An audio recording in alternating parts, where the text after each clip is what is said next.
Assalamualaikum viewers, I am Fahadrin, lecturer in chemistry. Like and share my videos and subscribe to my channel College Chemistry with Fahad. Today we discuss the polymerization. Polymerization जो है वो दो words की combination है. poly means many and meres means units. Unit की मुराद यहाँ पे small molecules हैं. अब पोलीमराइजेशन बहुत ही आसान प्रोसेस है. इसमें क्या होता है कि स्मॉल मालिक्यूल्स कंबाइन होके एक बड़ा मालिक्यूल बनाते हैं और उस बड़े मालिक्यूल को पॉलीमर कहा जाता है और इस प्रोसेस को पोलीमराइजेशन कहा जाता है. पोलीमराइजेशन के दो टाइप्स हैं, addition polymerization and condensation polymerisation.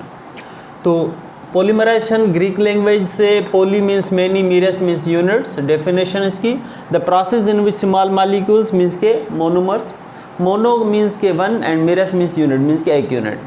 कि जो स्मॉल यूनिट है, स्मॉल मालिक्यूल है जिसको हम मोनोमर कहते हैं, combine to form large molecule जिसे हम पॉलीमर कहते हैं, इज कॉल्ड पोलीमराइजेशन. और उस प्रोसेस को पोलीमराइजेशन कहा जाता है. It is self addition reaction. ये खुद ब खुद जो है पर्टिकुलर कंडीशंस पे एडिशन करता जाता है, ऐड होता जाता है. पॉलीमर के लिए कंडीशन ये है कि मोनोमर्स कम से कम 10,000 हों और ज़्यादा से ज़्यादा 10 लाख तक. मीन्स कि इस रेंज के अंदर पॉलीमर बनते हैं कि पॉलीमर के लिए मोनोमर्स की तादाद 10,000 से 10 लाख के दरमियान होती है. तो बहुत ही बड़े मालिक्यूल्स बनते हैं, मैक्रो मालिक्यूल्स बनते हैं जिसको हम पॉलीमर कहते हैं. टाइप्स ऑफ पॉलीमराइजेशन में addition polymerization and condensation polymerization. अच्छा, अब एडिशन पॉलीमराइजेशन में क्या होगा कि स्मॉल मालिक्यूल्स आपस में कंबाइन होंगे और उसके रिज़ल्ट में कोई भी दूसरे मालिक्यूल्स खारिज नहीं होंगे, जैसे कि वाटर मालिक्यूल्स. तो इस तरह की एडिशन से जो पॉलीमर बनेगा उस प्रोसेस को एडिशन पॉलीमराइजेशन कहा जाएगा. इसमें एम्पिरिकल फार्मूला जो होगा मोनोमर का और उस पॉलीमर का सेम होगा. तो self combination of many monomers without loss of water is called addition polymerization. Molecular mass जो होगा of these polymers is integral multiple of monomers. कि मोनोमर्स को हम मल्टीप्लाई करेंगे तो इसका मॉलिक्यूलर मास मिल जाएगा इंटीग्रल नंबर से. मीन्स कि जैसे 1 2 3 4 इस तरह के होल इंटीग्रल नंबर से जब हम इसको मल्टीप्लाई करेंगे मोनोमर्स को तो उसका हमें मॉलिक्यूलर मास मिल जाएगा. तो molecular mass of these polymers is integral multiple of monomers. Example में आप देख लें, ethene CH2 double bond CH2 N जो है शो कर रहा है बहुत ही ज़्यादा इथीन के मालिक्यूल्स हैं. एग्जैक्ट क्वांटिटी नहीं शो कर रहे यहाँ पे. उसको 200 टेम्परेचर और 100 एटमॉस्फेयर प्रेशर पे और ट्रेसेस ऑफ ऑक्सीजन मीन्स कि बहुत थोड़ी क्वांटिटी ऑक्सीजन की जो कि 0.01% है वो देंगे. तो इस कंडीशन में ये कन्वर्ट हो जाएगा इस तरह से कि ये इसके डबल बॉन्ड्स टूट के यहाँ पे आपस में कंबाइन होते जाएंगे. एक CH2 दूसरे से तीसरे से इस तरह से एक बड़ी चेन बना लेंगे. तो यहाँ पे CH2 CH2 CH2 और इस तरह से ये चलती जाएगी चेन. तो हमने यहाँ पे इसको कैपिटल ब्रैकेट लगा लिया और यहाँ पे N लिख दिया कि इस तरह की बड़ी ही चेन बन जाएगी जिसमें 10,000 से 10 लाख के दरमियान ऐसे मोनोमर्स मौजूद होंगे. तो इसको हम कहेंगे पॉलीइथीन या पॉलीइथाइलिन. ये जो प्लास्टिक शॉपर्स हैं, जो बैग्स हैं, उनमें ये मटेरियल यूज़ होता है PE जिसे हम कहते हैं पॉलीइथिलीन. अब हम बात करते हैं कंडेंसेशन पॉलीमराइजेशन में. कंडेंसेशन पॉलीमराइजेशन में ये होता है कि जब मोनोमर्स आपस में कंबाइन होते हैं तो उसके रिज़ल्ट में स्मॉल मालिक्यूल्स एलिमिनेट होते हैं, मीन्स खारिज होते हैं. यूजुअली जो है अक्सर करके वाटर उसमें से खारिज होता है. इसके अलावा मीथेनॉल CH3OH भी खारिज होता है, मगर अक्सर इसमें से वाटर खारिज होता है. तो इसको डिफ़ाइन करेंगे, combination of monomers with elimination of small molecules usually water is called condensation polymerization. अब एडिशन में क्या है, विदाउट लॉस ऑफ वाटर आपस में कंबाइन हो रहे हैं, विथ लॉस ऑफ वाटर या एलिमिनेशन ऑफ वाटर. तो ये हो जाएगा कंडेंसेशन पॉलीमराइजेशन. इसका एग्जांपल बेकेलाइट है. Bakelite is form by combination of दो किस्म के मोनोमर्स होते हैं, उनकी कॉम्बिनेशन से बनता है फिनोल और फॉर्मल्डिहाइड. फिनोल का दूसरा नाम कार्बोलिक एसिड है और इसका एक और नाम है हाइड्रोक्सी बेंजीन. फॉर्मल्डिहाइड का दूसरा नाम मीथेनॉल है.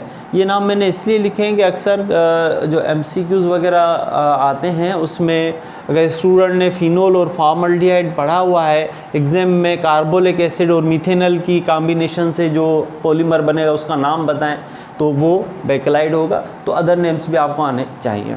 अच्छा, अब कंडेंसेशन पॉलीमराइजेशन में इजीली आप उसको याद कर लें कि उसमें से वाटर मॉलिक्यूल्स यूजुअली रिलीज होते हैं, मगर मिथेनॉल भी हो सकते हैं। अब इनका रिएक्शन,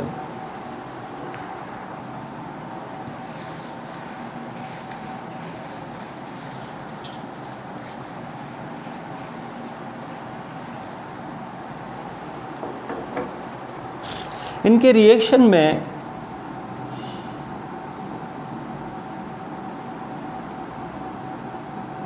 ये बेंजीन रिंग है, इसके साथ जो है OH अटैच होगा, हाइड्रोक्सी बेंजीन जिसे हम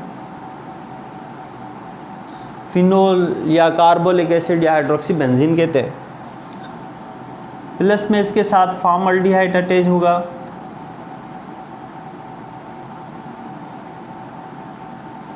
इसे हम फॉर्मल्डिहाइड या मिथेनॉल जिसे कहते हैं।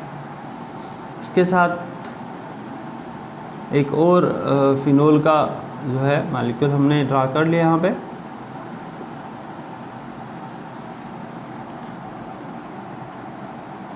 इसकी n तादाद है।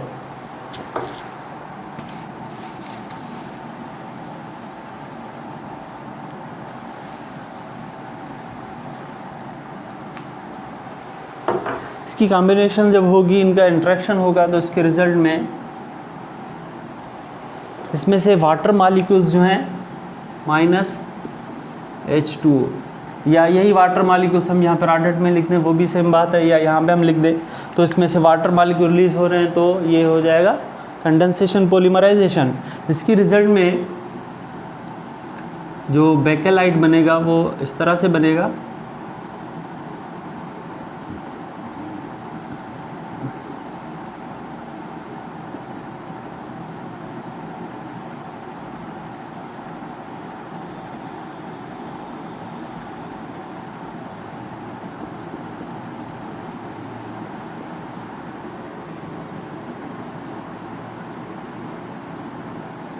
अगेन ये इस तरह की ये इसकी चेन चलती जाएगी, CH2 फिर फिनोल फिर CH2 इस तरह से। तो हमने यहाँ पे इसको ब्रैकेट लगा लिया क्योंकि चेन तो बहुत ही लेंदी है, नियर अबाउट 10,000 to 10 लाख जो है ऐसे यूनिट्स आपस में कंबाइन होंगे तो पॉलीमर बनेगा। इसको हम कहेंगे बेकेलाइट।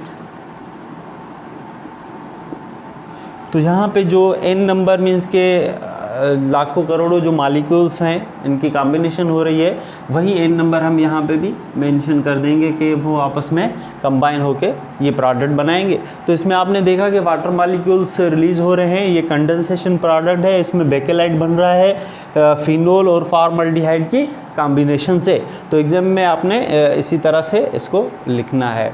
तो ये टॉपिक यहीं पे ख़त्म होता है। आई होप आपको मेरा लेक्चर पसंद आया होगा। मेरे वीडियोस को ज़्यादा से ज़्यादा शेयर करें, लाइक करें और मेरे चैनल को सब्सक्राइब करें और अपने कमेंट्स ज़रूर दें, और जो आपके क्वेश्चंस हों वो भी आप कमेंट्स में लिखें, इंशाल्लाह मैं रिप्लाई करूँगा। अल्लाह हाफ़िज़।